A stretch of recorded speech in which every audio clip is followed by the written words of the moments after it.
Yung sound. Magandang gabi po sa ating lahat at tayo po ay magbulay-bulay na anong salita. Ayan nga po buksan natin ang ating mga Biblia doon sa First Timothy chapter 4,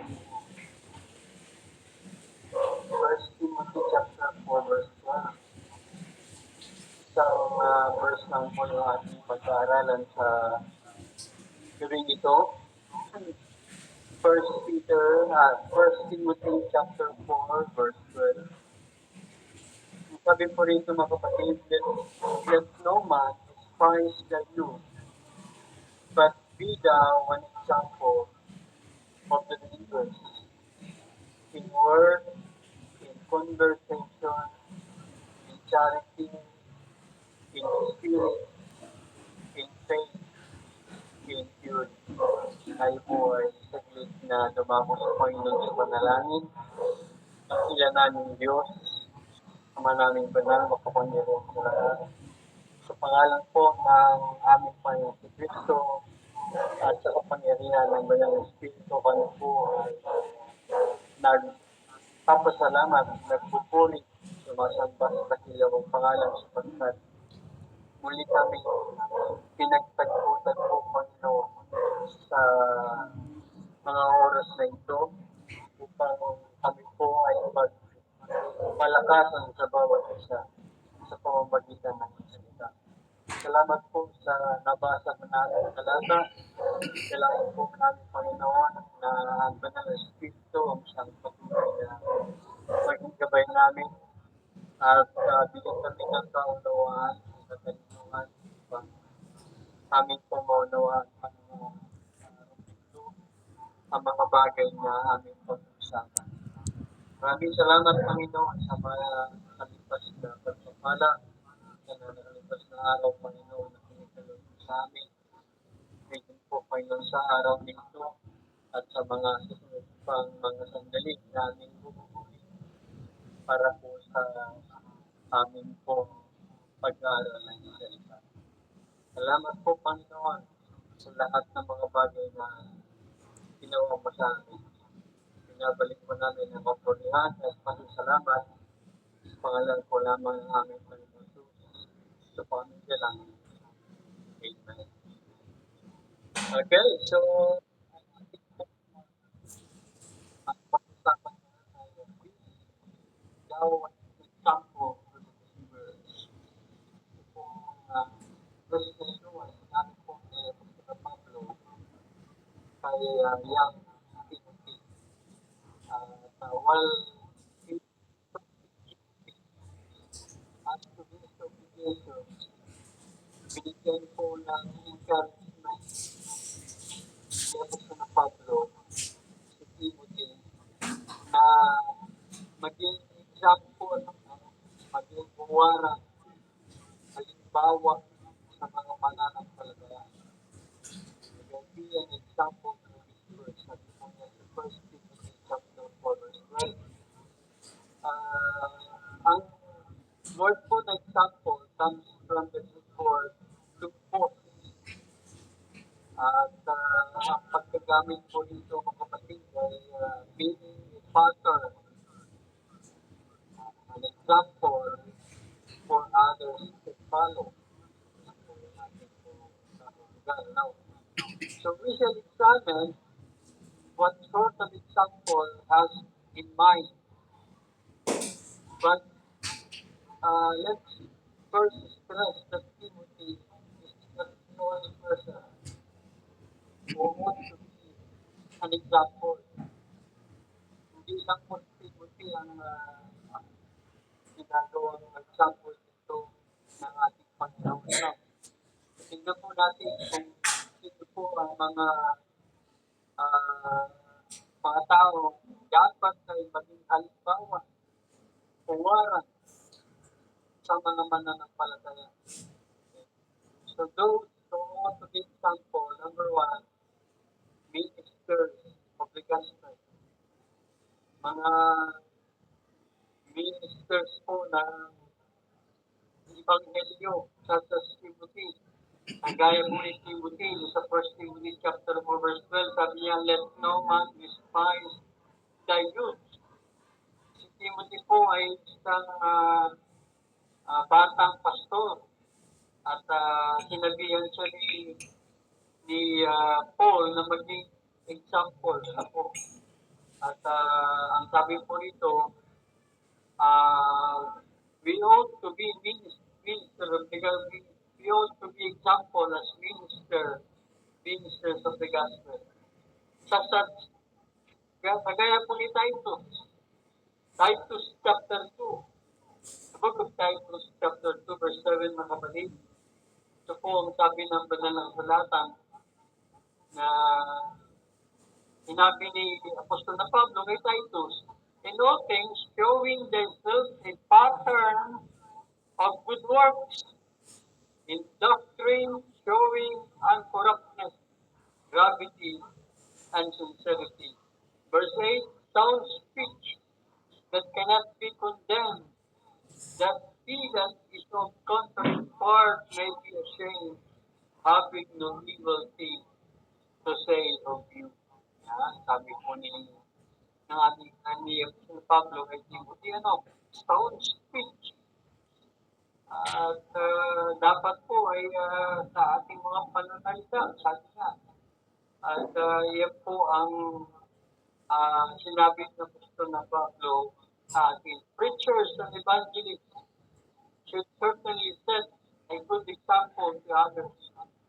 Hindi lang po mga minister of the gospel, but shepherds of the flock, such as Peter. Tingnan po natin kung ano po ang sinabi ni Peter nung kanya pong hinamon yung mga elders. Sa 1 Peter chapter 1, 1 Peter chapter 1, beginning verse 1 up to verse 3. Ang sabi po ng banal na sulatan na ganito, the elders which are among you, I exhort, who am also an elder and a witness to the suffering of Christ, and also a partaker of the holy of the glory that shall be revealed. Feed the flock of God which is among you, taking the oversight thereof, not by constraint, but willingly, not for filthy lucre, but of a ready mind. Neither as being lords over God's heritage, but being in some falls to the flock. Huwag daw tayo maging Panginoon sa ating mga churches, ayun po mga shepherd of the flock, mga pastor. Huwag po tayong mga diktador sa ating po mga churches, but be example to the flock. Yung po, sino po yung guider ng encourage Hebrews chapter 13 verse 7. Ang sabi po ng salita ng Panginoon, remember them which have the rule over you, who have spoken unto you the word of God, was faith follow, considering the end of their conversation. Yung mga elders, yung mga bishops at pastors should provide an example word follow. Kailangan po yung mga nangunguna sa loob ng church ay meron pong tinatawag na halimbawa. Now, tayo po ay halimbawa sa mga members of church, shepherd of the flock.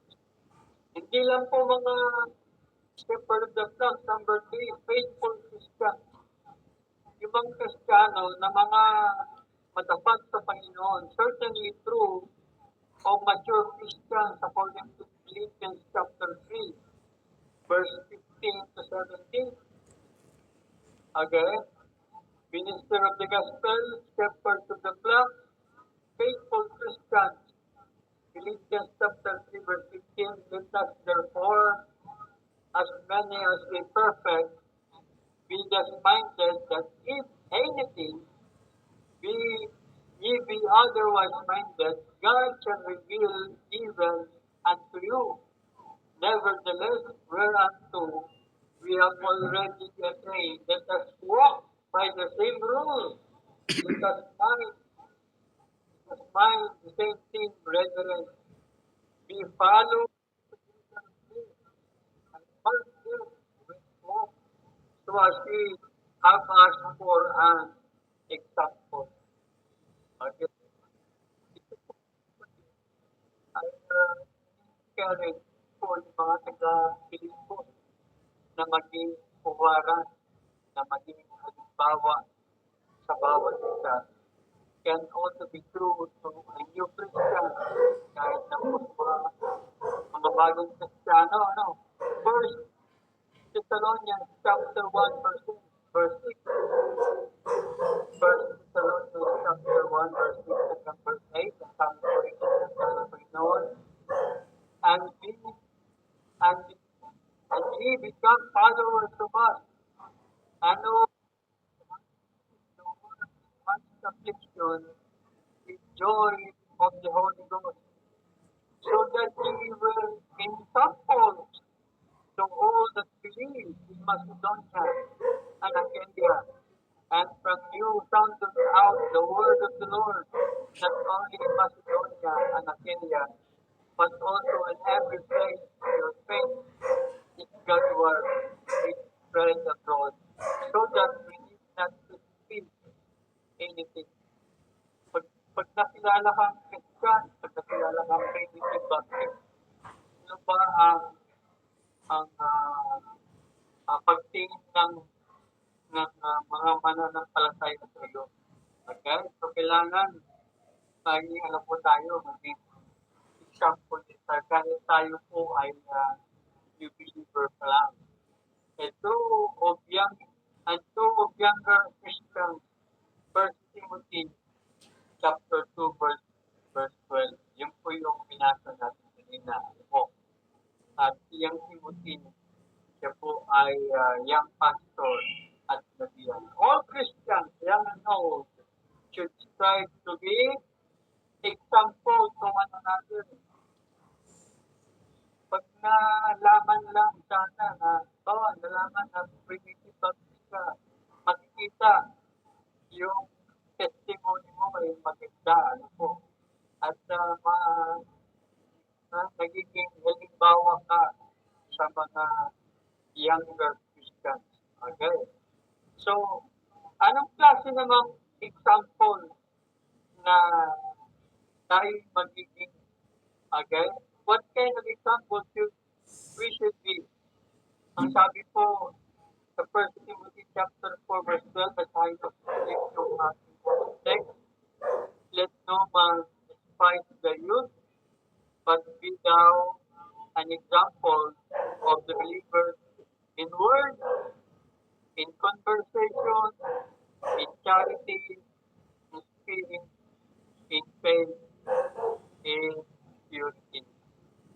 Again, saan mo tayo pwedeng maging example? Ito po yung sinasabi ng salta ng Panginoon, the kind of example we should be. Anong bahagi ng buhay natin na tayo dapat maging example? Okay, number one, we must be example in word. We have been down example of the believer in word. Many understand also refer to speech, personal conversation. Certainly, yung mga Kristiyano, kailangan careful siya sa kanyang speech. Kailangan binabantayan niya yung kanya pong mga pananalita.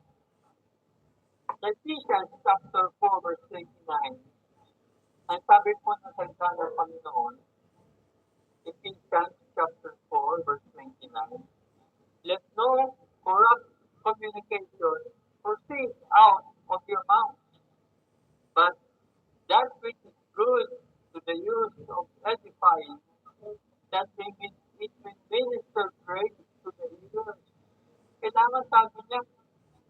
sanang yung corruption, sira, ano. Ibig sabihin ay masamang ah, namumutawi sa ating po mga mga lahat. Wala sanang mga masamang communication or words na namumutawi sa ating po mga bibig. Pero sabi niya rito, but that which is good to the use of edifying, that is many minister grace to the hearers. Ano po, mayroon po akong sinalihan isang group chat, ano po, at ah, medyo napangiyata yung aking aking kausap. At ako po ay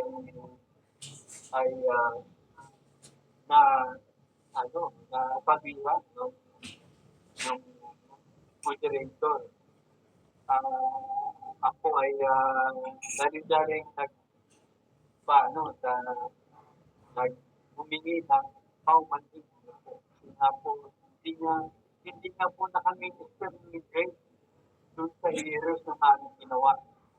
Kaya tayo po mga mananampalataya, lalo na tayo mga pastor, mga kapatid, pag po tayong tayong magkaroon ng tinatawag na corrupt communication sa ating po mga bibig. Okay, sa verse 30, sabi niya, grieve not the Holy Spirit of God, whereby ye are sealed unto the day of redemption.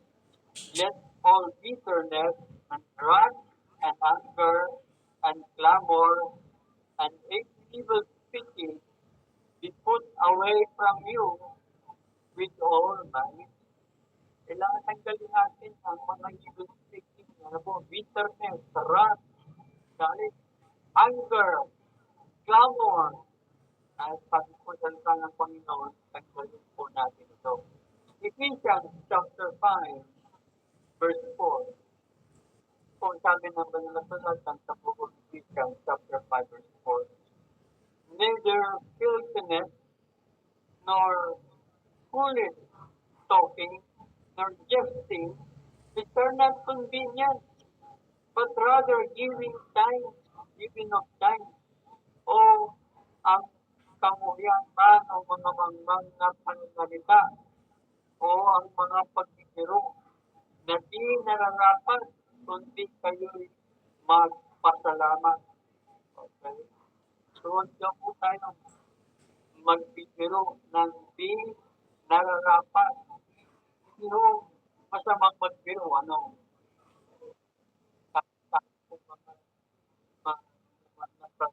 minsan nagkakatuwaan dahil sa biruan. Pero kung may mga biro po na hindi nararapat, ito po yung hindi dapat ginagawa. So their speech should be with grace, according to Colossians chapter 4 and verse 22.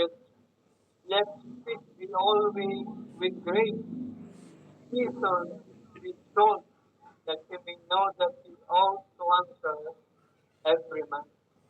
Na ang inyong pananalita, sabi po niya rito, naway laging may biyaya na nasa magkalasang atin upang inyong malaman kung ano ang nararapat inyong sagot sa bawat isa. Yun po ang dapat natin pagkatandaan. Tayo po maging example sa pananalita na parating merong biyaya na nalalasahan yung asin. Okay, marami yung gamit ng asin. Kaya ito po'y pampalasa, pampasarap. Wag nating gamitin yung mga pananalita sa mga pangit na bagay. Luke chapter 2 verse 22. Sabi ko rin, and all bear him witness and wondered at the gracious words which proceeded out of his mouth. And they said, He is not Joseph's son.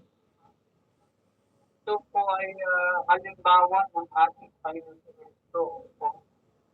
At ang sabi ng mga nakita sa kanya, yung naka-witness sa kanya, yung mga ah, sa kanya, at sila po ay namangha. They wondered, nagtataka sa mga salita ng biyaya. Ang sabi ko, na lumalabas sa kanyang bibig at sinabi nila, hindi baga ito ang anak ni Jose. Okay, other things, Paul was referring to doctrine as one thought, that one teach nothing but the truth, but that which accords to God's word. First Timothy chapter 4 verse 6. Sabi po ng salita ng Panginoon sa 1 Timothy chapter 4 verse 6. If thou put the brethren in remembrance of these things, thou shalt be a good minister of Jesus Christ, nourished up in the words of faith and of good doctrine whereunto thou hast attained. Kung ipaalala mo sa mga kapatid ang mga bagay na ito, ikaw ay magiging isang mabuting ministro ni Kristo Jesus na pinandiling ng mga salita ng pananampalataya at mabuting aral na sinusunod mo. Sa 1 Timothy chapter 4 verse 6, ito po ang sabi ng salita ng Panginoon. Sa verse 13, sa verse 13, till I come, give attendance to reading, exhortation, to doctrine, and take heed unto yourself and to the doctrine, continue in them, for in doing this thou shalt both save thyself and them that hear thee. So, maging halimbawa tayo, kahit po dun sa mga turo na tinuturo sa atin ng Biblia, whether in private conversation or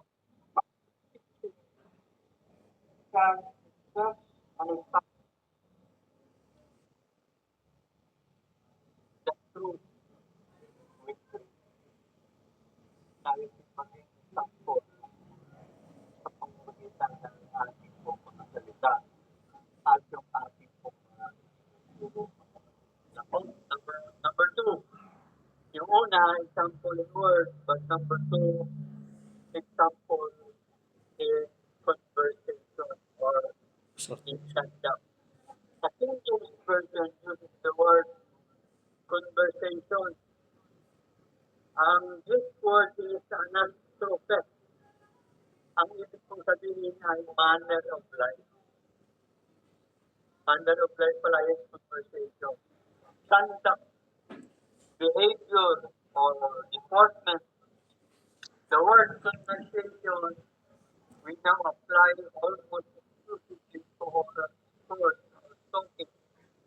But it was not never so used in the scriptures. Ang ibig sabihin, conduct in general, including the course, our manner of speaking, but not limited to that, and should be so understood in every place when it occurs in the Bible. Sabihin, mga kapatid, ito po yung ugali natin, yung conversation. Regarding ng conduct of manner of life, it should be demonstrate meekness and wisdom. So James chapter 3 verse 15. James chapter 3 verse 13. Who is a wise man and do with great knowledge among you?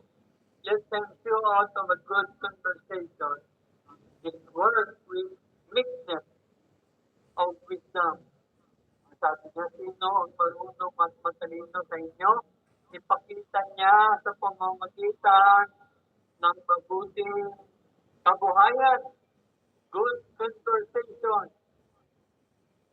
ang kanyang mga gawa sa kamuhan at karunungan. Okay? Kailangan mag-demonstrate po natin ito, weakness and wisdom.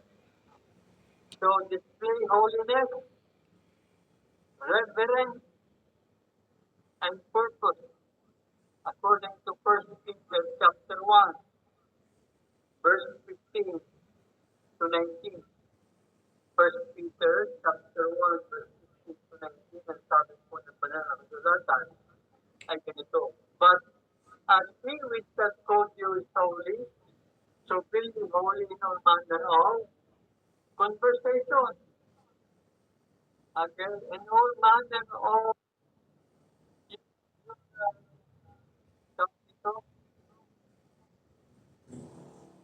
deportment of your behavior, all manner of your life. Okay? Ngunit yamang banal ang inyong sa inyo tumawag ay magpakabanal naman kayo sa lahat ng paraan ng pamumuhay. Because, verse 6, be ye holy, for I am holy. And if you call the Father, follow the Father without respect of persons, without respect of persons, judge it according to every man's work. Pass the time of your sojourning here. Okay? Verse 18, for as much as we know that ye are not redeemed with corruptible things of silver and gold from your vain conversation received by tradition from your father. Okay?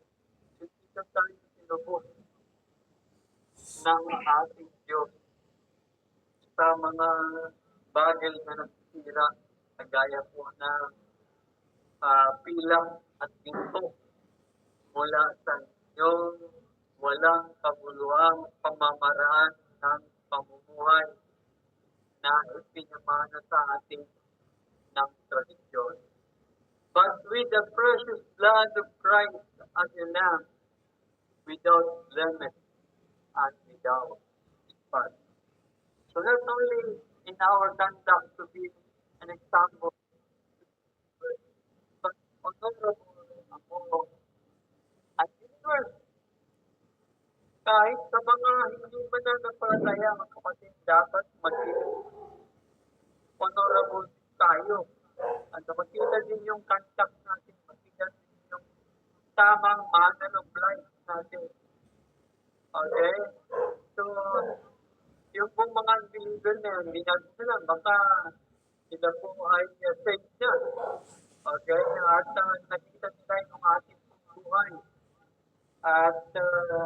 At doon po, sila po ay magkaroon ng tinatawag na conversion sa kanilang buhay.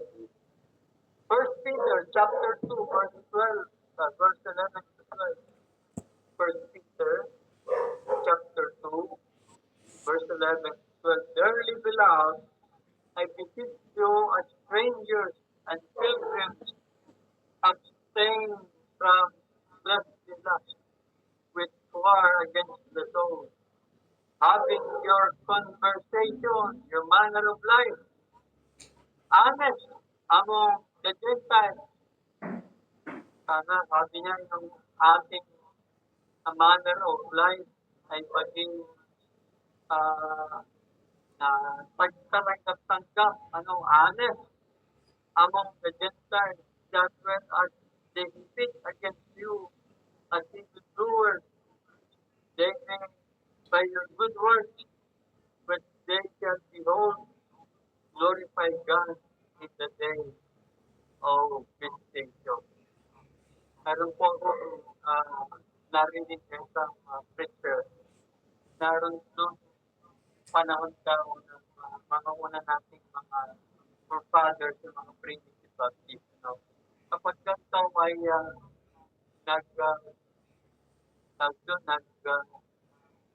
apply ng trabaho, at nakita yung religion mo as primitive country. Abay ka, agad-agad na tanggap ka. Ibig sabihin, alam nila na honest ka. Alam nila yung manner of life mo. Alam nila yung disposition mo. Alam nila kung paano ka gumalaw sa mundong bago nito. So, in an example in word, in conversation, and number 3, an example in love. Sa pag-ibig. The King James Version uses the word charity. Ano po? Most other translation have love. The Greek word is agape, brotherly love, affection, goodwill, love, benevolence. A popular definition is active goodwill, mga kapatid. The love that we are to display is to be manifested toward our God and our brethren. Yung ating pong pag-ibig ay dapat pong makita, ma-manifest sa ating pong Diyos at sa ating kapatid. Matthew chapter 22, verse 37. Ano pong sabi ng salita ng Panginoon? Sa book of Matthew chapter 22, verse 37, the Lord Jesus said unto him, Thou shalt love the Lord thy God with all thine heart, and with all thy soul, and with all thy mind. At sinabi niya, ibigin mo ang Panginoon mong Diyos ng buong puso, buong kaluluwa mo, at buong pag-iisip mo. 1 John chapter 4, verse 11, ang sabi po ni John, Beloved, if God so loved us, we ought also to love one another.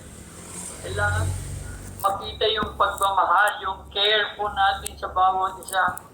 May papakita natin yung ating pong love sa Panginoon sa pamamagitan ng marami pong bagay ng pananalangin, ng pagpunta sa church, at pagbabasa ng banal na kasulatan, ay ganoon din sa ating pong mga kapatid, ma-manifest natin yung ating love sa kanila sa marami ding bagay. To our fellow man, including our enemies. Ano po? Kailangan makita mo din natin yung pagmamahal na sinabi ng Panginoon sa atin. Okay? So sabi niya, doon sa Matthew chapter 5, verse 44, ang sabi po ng Panginoon Kristo, But I say unto you, love your enemies. Bless them that curse you. Do good to them that hate you. And pray for them which despitefully use you and persecute you. Yan po yung demarcation line natin sa mga unsaved. Ito yung demarcation natin sa mga taong hindi po nakasumpong ng biyaya ng ating Panginoon. Ito po yung demarcation natin, yung pag-ibig sa ating mga kaaway. Sabi niya, bless them that curse you. Do good to them that hate you. Pray for them which despitefully use you and persecute you. Ito pong mundong ibabaw nito, itong sanglibutan nito na kung saan ay hindi natin gaano makita ang pagmamahal. Christians should exemplify the virtue of love. Kailangan po natin may pakita ito. We should be example in love. Not only in word, in conversation, in charity, but also in spirit. We must be an example in spirit. Most translation omit the phrase in spirit. Sabi nila, hindi wala daw po sa mga old manuscript. But the Greek is pneuma. As you see it refers to zeal or disposition or attitude. That Christians should be fervent in spirit is clearly taught elsewhere. O, na mga Kristiyano, dapat tayo po ay fervent in spirit. Okay? Tingnan natin ang sabi po ng Panginoon sa Titus chapter 2 in reference to good work. Chapter 2 verse 14, the book of Titus, chapter 2 verse 14, who gave himself for us that he might redeem us all iniquity and purify unto himself a peculiar people, zealous of good works. Okay? So na siyang nagbigay sa kanyang sarili dahil sa atin upang tayo matubos niya sa lahat ng kasamaan at malinis niya sa kanyang sarili ang bayang masikap sa mabubuting gawa upang maging kanyang sariling pag-aari. So in reference to our service to our Lord, dun po sa Romans chapter 12 verse 11, ang sabi po niya, not slothful in business, fervent in spirit, serving the Lord. Yung business po rito, hindi ito yung business na alam natin na na naglalako ka, nagbibenta ka, hindi po. Yung not slothful in business is God's business. Ano po? Fervent in spirit, serving the Lord. O huwag tamad sa pagsusumikap, ang sabi niya, maningas sa spirito, mapaglingkod sa Panginoon. So in reference to our love for one another, sa 1 Peter chapter 1 verse 22, ito po ang sabi ng banal na talata, seeing ye have purified your soul in obeying the truth through the Spirit unto the unfeigned love of the brethren, see that ye love one another with a pure heart fervently. Ayan, tayo mga ibigan ng buong ningas sa buong puso.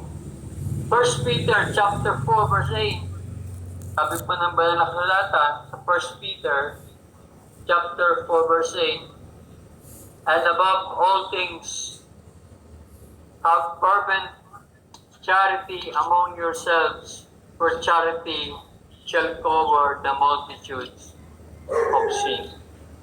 Nauna sa lahat, ay maging maningas kayo sa inyong pag-ibigan, sapagkat ang pag-ibig ay nagtatakip ng karamihang kasalanan. So Christians should provide an example of enthusiasm in their service. Kailangan yung pong ating pong paglilingkod sa Panginoon, tayo po'y masipag, fervent in the Spirit. Ibig sabihin ay may nagsusumikap tayo, nagsisipag tayo sa ating pong gawain para sa Panginoon. We must be an example in spirit. Number 5, number last, an example in faith. Nearly all translation read faith, reads as faithfulness. Parang yung sa Ephesians chapter 2 verse 8, yung faith doon ay yung faithfulness ni Christ. Pistes sa Greek, assurance, belief, faith, or fidelity. It can refer to either the belief one has as in God, or to the fidelity and faithfulness of one's character. Okay? Ito po ay tumutukoy doon sa katapatan sa isang pag-uugali. Both should be true of the Christian, possessing a strong belief or faith in God and Christ. Sa Hebrews chapter 11 verse 6, mga kapatid, ito po sabi ng banal na sulatan, kaya may mag-display po tayo ng 11 Hebrews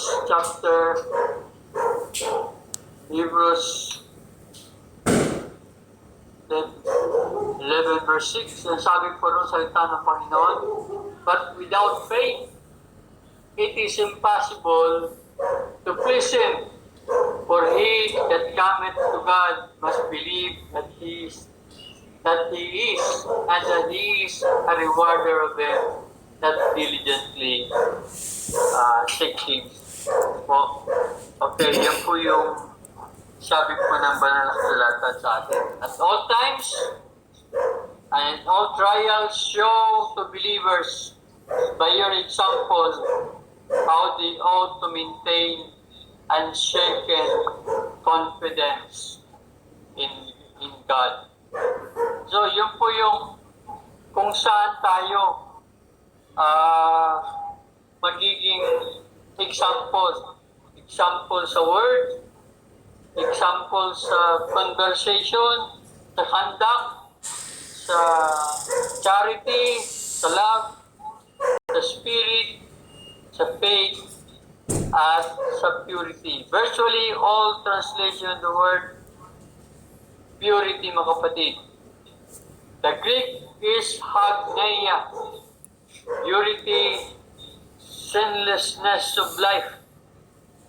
1 Timothy chapter 5 verse 2. Sabi po ron, the elder women as mothers and younger sisters with all purity. Okay. Sabi po ron, kabataang babae na tulad sa mga kapatid na babae sa buong kalinisan. Moral or sexual purity, both in thought and act, seems to be the idea. Yung pong kadalisayan ng ating katawan at ng ating pag-isipan ay direction peculiarly necessary for a young minister like kagaya po ni Titus, who has more temptations to break its rule than perhaps any other person. Kagaya po ng ini-instruct ang sinasabi ni Paul kay Timothy, lahat po ng mga Kristiyano should flee from youthful lust and pursue righteousness according to 2 Timothy chapter 2 verse 22. Ang sabi doon, flee also youthful lust. Sabi po ni Paul, but follow righteousness, faith, charity, peace with them that call on the Lord out of a pure heart. Now in conclusion, are we calling on the Lord out of a pure heart? Tayo po ba ay tumatawag sa Panginoon kung mayroong dalisay na puso? According to 2 Timothy chapter 2 verse 22, flee from youthful lust. Calling upon Him for our sanctification. Tayo po ba ay tumatawag sa Kanya para sa ating pagkabanal? Then let our example be one that illustrates the power of the gospel to impact our words, our conduct, our love, our spirit, our faith, and our purity, kapatid. So what kind of church would we be if everyone followed our example in these things? Then, hindi mo kung anong klaseng church po tayo kapag ating pong sinunod yung mga bagay na ito. Okay, maging halimbawa tayo sa mga bagay nito. Sana po, may this question motivate us to examine our lives and correct any deficiencies that we may find. Sana po ay nagkaroon tayo ng maraming bagay na natutunan sa aral nito, mga kapatid. At tayo po ay maging example sa mga kapwa nating mga pastor, sa mga mananampalataya, kahit po sa mga hindi mananampalataya, mga kapatid. Yan po sa lahat ng tao ay maging example tayo. Magandang gabi po sa ating lahat. Pagpalain po tayo ng Panginoon.